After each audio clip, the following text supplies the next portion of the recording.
What's the deal, my people? You know, this is Don Tony Teflon, and that episode, House of the Dragon, episode 3, was fire! And I ain't talking of the fire! Straight fire! And we gonna talk all about it. Jakaris, up your ass! Black Dragon Writers, let's do this!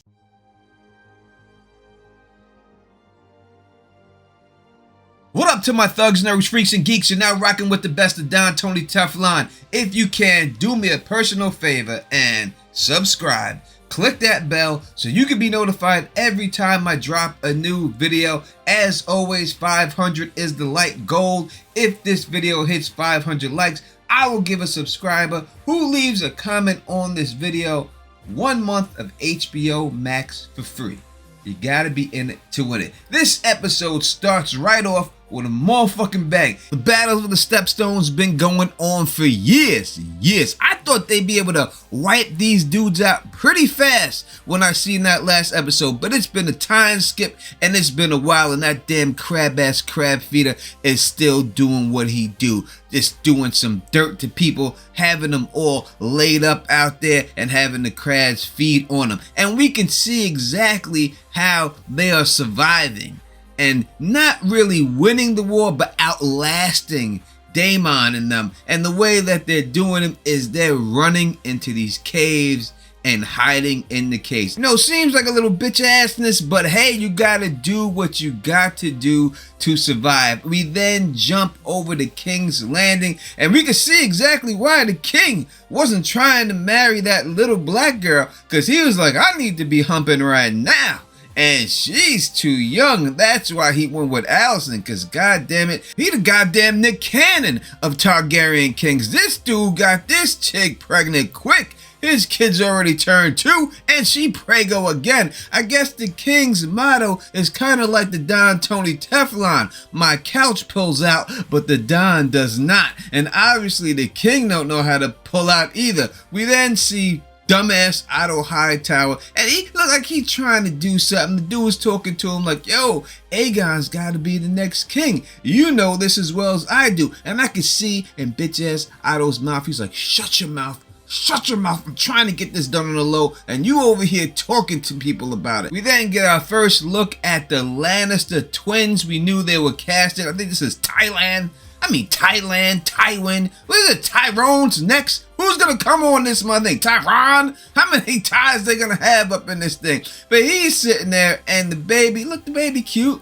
The baby cute, no doubt. And the king is happy that he finally has himself a male heir. But who's not happy? Rhaenyra. Now all of a sudden she want to be doing her studying. Now all of a sudden she want to be up in the tree studying the book. You wasn't studying before the queen was fucking your daddy. Now all of a sudden I guess she's like, damn, if that's all it took for her to become queen was read him a couple of stories, maybe I'll get back in his good favors if I learn this goddamn history shit or something like that. But they looking for her. She ain't nowhere to be found. And then the queen comes out there and is like, listen, your pops want you up in here. We can act more like a family. You're the one not acting like a family. Let's get this thing behind us. It's already done. I already done had one son. I'm pregnant. I'm about to have another one. Your pops can't get enough of this punani. Just get over it already. And it seems Alicent has gotten into this role. Before she was picking her fingers and shit. She ain't doing that shit no more. She seems to be enjoying being this queen. She's like, hey, my pops is right. This shit ain't that bad after all. Next we see them in the royal carriage with Aegon, and they're going to the hunt. The hunt is supposed to be something that they do to coordinate his birthday for this big ass birthday party and stuff. And like I said, the other birthday party, I seen that going down. It was like a buffet. I didn't know they had buffets back then. It looked like the goddamn Golden Corral and shit. But it's inside this carriage where he tells her, listen, Rhaenyra, you're gonna have to get married. Give me some grandkids. You know what I mean? You're gonna have to get pregnant too. Listen, ain't your friend who just got pregnant? You're gonna have to learn how to take it the way she took it, because you know I've been high up in this chick's tower. They arrive, and all of a sudden they're cheering little Aegon on like he did something. All they did was step out of the goddamn carriage, but they cheering like he just won the Super Bowl or something. After that, we see these old birds just gossiping, and just talking a whole lot of shit. I guess that's when you reach that age and you're high. That's all you have. But you know, old women like this, they don't like to call it gossiping. They just like to call it simply sharing opinions about other people's lives. That's not gossiping. Yes, that's all they're doing is gossiping because they got nothing else better to do. Talk about Daemon and his battle in the Stepstones and how it's costing the crown money. And Rhaenyra, you see, this is what you have to deal with if you're inside of this royal family. You got to learn how to deal with these old hags. After that, they step outside and they got another goddamn buffet going on. This must be like the Chinese buffet.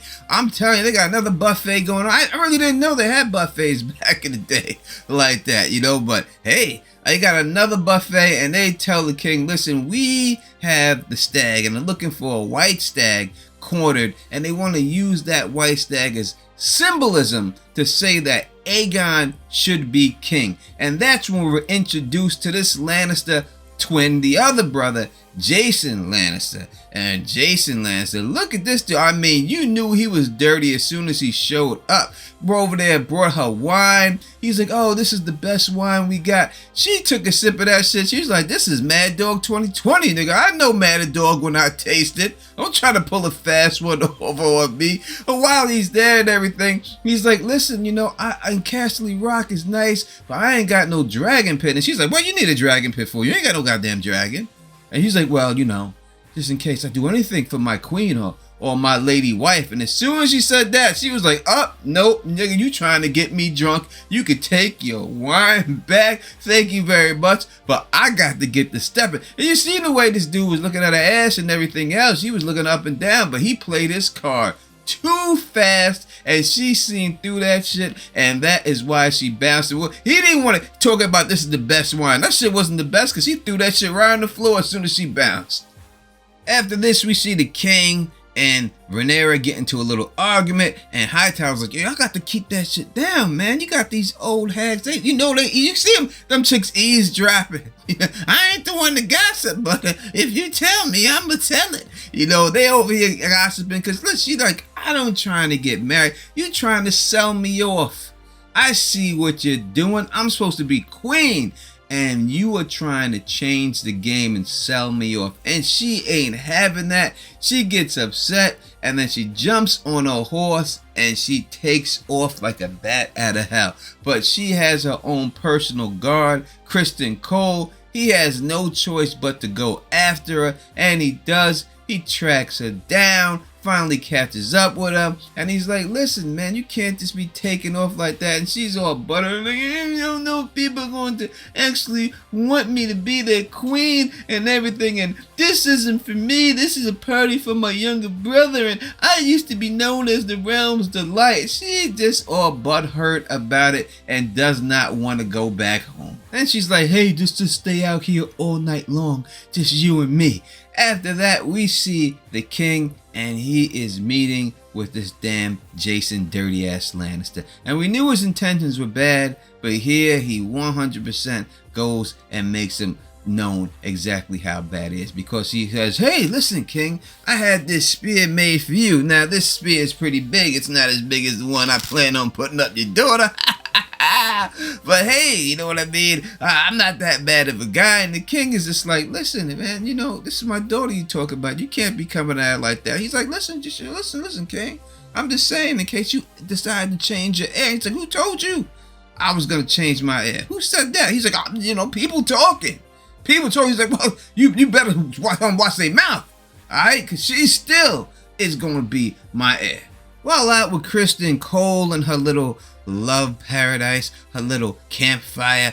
All of a sudden, this goddamn boar comes out of nowhere and attacks them both. You know, Criston Cole stabbed the boar, but it ain't dead. And then Rhaenyra got to jack the boar up some more. And you see all this blood just running all off of her face. And that's pretty significant. And we'll get back to exactly why that is later on in the video. But then we see the king drunk as shit. I mean, this guy looks like Arthur. You know what I mean? Dudley Moore playing Arthur. And he's like, oh, I didn't know I was going to have a son. I didn't know I was going to remarry.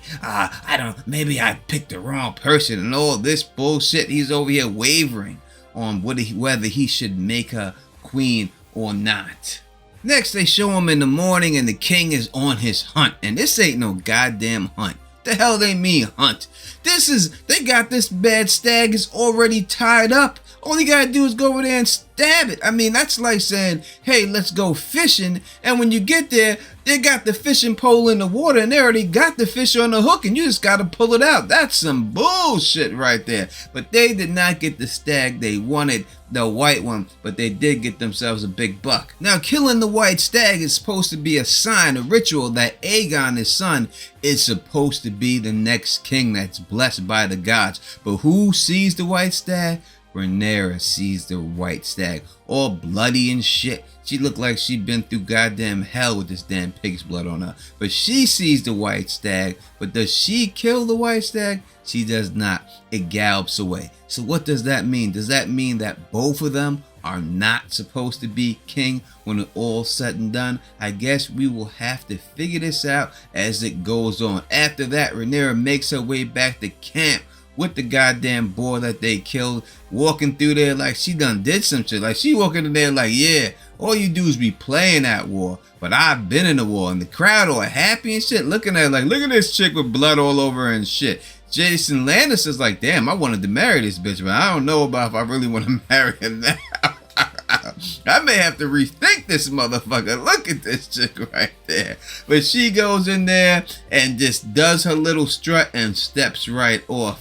After that, we see the king hung over as fuck. You should be hung over after all you've been drinking. You old man, you can't be doing it like that. And then Otto, goddamn you dumb bastard, I can't stand you, talking to his daughter and trying to convince her like, yo, we need to put your son on the Iron Throne. And she's like, listen, why would I raise a kid to steal his sister's birthright? And he's going through all the motions. Oh, the king's not going to get there by himself. The only way he's going to be convinced of this is if you convince him, and you know what you got to do. That's right, we know what your throat skills is just like your mother. You better get in there and make it happen for Aegon. And when she sees the king, before she can even go to work on it, the king even knows what she wants to talk about. But what happens is he has received a letter over there from Corliss's brother saying, hey, we need help in this battle. This battle ain't going so well. We've been over here years. Can you send us some aid? Rhaenyra confronts the king and he comes clean and says, listen, I did waver, but no, I am going to make you queen. Don't worry about it. You go off and find someone that you love. Because she checked his ass and she was like, listen, if it was about politics, you would have married the other chick. And he was like, you know what? You're right. You're right. I can't help it. That girl gives good head. I had to marry her. But he goes and he tells her that he's going to send help for Daemon and their brother. After that, we finally get to the part that I wanted to see, and that is the Battle of the Stepstone. We got our first look here at House Valyrian. We see Vaemon, the brother of Corlys Valyrian, and Laenor, the person that they said that Rhaenyra should marry, right? And they're sitting there and they're talking about the war and it's not going well. As I said before early in this video, it seems like these people are outlasting them. Every time they have the dragon go by, they just hide their asses up in the cave and wait till the dragons pass over. That is exactly what happened in the Dornish Wars when they fought Dorne. But then we see, his brother trying to get out of line, like, listen, trying to stoke mutiny and shit. Like, listen, why should we be fighting for Daemon if his brother ain't willing to fight for him? Corlys checks him like, yo, son, listen, man. I got too much money vested in this shit, man. You better keep your fucking mouth shut. If you get these motherfuckers to leave after I done spent all this fucking money, bro, who do you think you are? I don't care if you my brother or what. I've done invested way too much money in this fucking war to back the fuck up out this now. So you best keep your mouth shut. Alright? Don't be trying to stoke no mutiny after that. After this, we see Daemon come up in there and they have a plan. The plan is, listen, we need somebody to bait these people out of their goddamn holes. We need someone to go out there and get this done for us, but nobody want to go out there and risk their life doing it.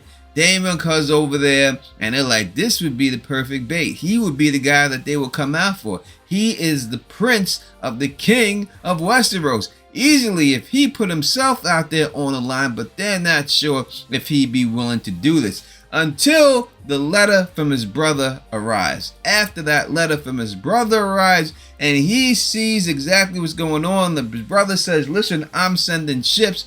Daemon's like, listen, I see this king's plan. He gonna try to steal this glory from me right at the end of this whole situation. He gonna try to have his people come in here, steal this glory, and I ain't gonna get no glory for this. Nope, can't have that. And Daemon starts to beat the hell out of the messenger, just whooping that ass when that goddamn messenger's like, don't be bringing me this bad news up in this motherfucker. Then Daemon goes and he rolls over there and he fronts like he's about to surrender. Like, listen, the white flag, you know what I mean? But crab ass crab feeder, he ain't really, you know, buying that shit right off the back. You see his bitch ass keep looking up in the sky for the dragon and stuff. And it was something that was said a little bit earlier in this. I don't know if y'all people caught it, but when Laenor was talking, they were going over the battle plans. You heard him say dragons with an S. He said that, and I caught him saying, and I was like, what does he mean by dragons? We know we got Daemon and his one dragon, but I know that man said dragons, right? So Daemon over here puts his sword down, and people like, listen, that's a Valyrian steel sword. I want that. I want the victory to go out there. And he acts like he's bending the knee to all these cats. He holds out Dark Sister out there. The white flag is raised. They come over there. They grab up the white flag.